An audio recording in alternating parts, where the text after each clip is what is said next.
Hello and welcome to the business interview. I'm Marcus Carlson. Today, we're counting the cost of the Egyptian revolution earlier this year. The uprising against President Mubarak may have been a giant leap for people power, but tourism dwindled and sites like the pyramids and the temples of Luxor were left virtually empty. The official figures tell the story. Visitor numbers were down 46% in the first quarter. And for more on that impact, we can speak to Munir Fakhri Abdel Noor, who's the Egyptian tourism minister. Welcome to France 24. Let me start with this. The visitor numbers almost halved from January to March. Have you been able to reverse the trend? Yes, as a matter of fact, if we take the 4 month, that is until the end of April, we're down 42%.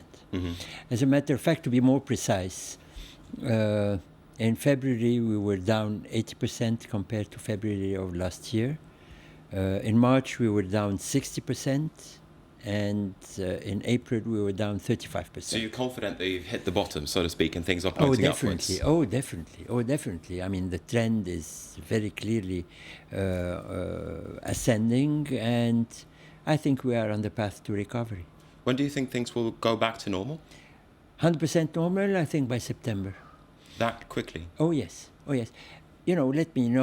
me tell you very modestly, Egypt is a unique destination. I mean, tourism business cannot do without Egypt. And this is why it bounces back very quickly. It has always bounced back very quickly. But there are some clouds on the horizon, though. A lot of analysts are warning that there could be more unrest in the months to come in the build-up to the parliamentary election, also the presidential election. Well, I'm not sure. I disagree. Obviously, we are heading towards elections. I don't know whether those elections will take place.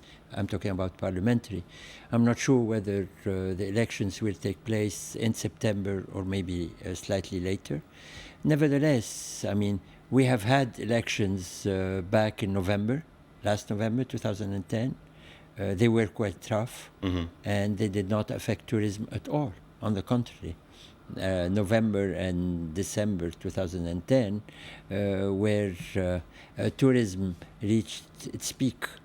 But it is ever. easily imaginable, though, isn't it, that if there is more unrest, that people will stay away, and that visitor numbers will continue being lower. Well, yeah, obviously, with if you can say whatever you want, but the matter of fact is that in the midst of the revolution, from the 25th of January until today, we didn't have a single incident perpetrated against a tourist. And it's not by mere luck. Security is there. Security is prevailing. We have given a total priority to the security in the touristic centers, to the hotels, and to the tourists. And, we were proved right, and the results are there. As you said before, tourism is hugely important for the Egyptian economy. It employs around about 1.5 million people, and it stands for more than 10% of GDP. Yeah. What kind of impact economically, though, has the tourism downturn caused you so far? So far, our loss until end of April is $2 billion. In fact, I think until year end, if my plans prove to be correct, I think the total loss will amount to around $3 billion. Let me give you a few figures. Back in 2010, the total number of tourists visiting Egypt amounted to 14.8 million tourists.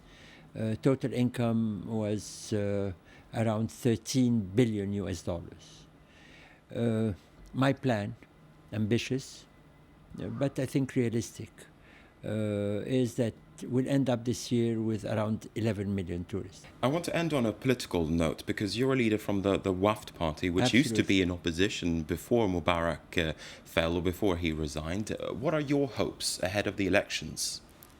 Ahead of the election, my hope is that all liberal and secular political parties unite in order to help install the state we want.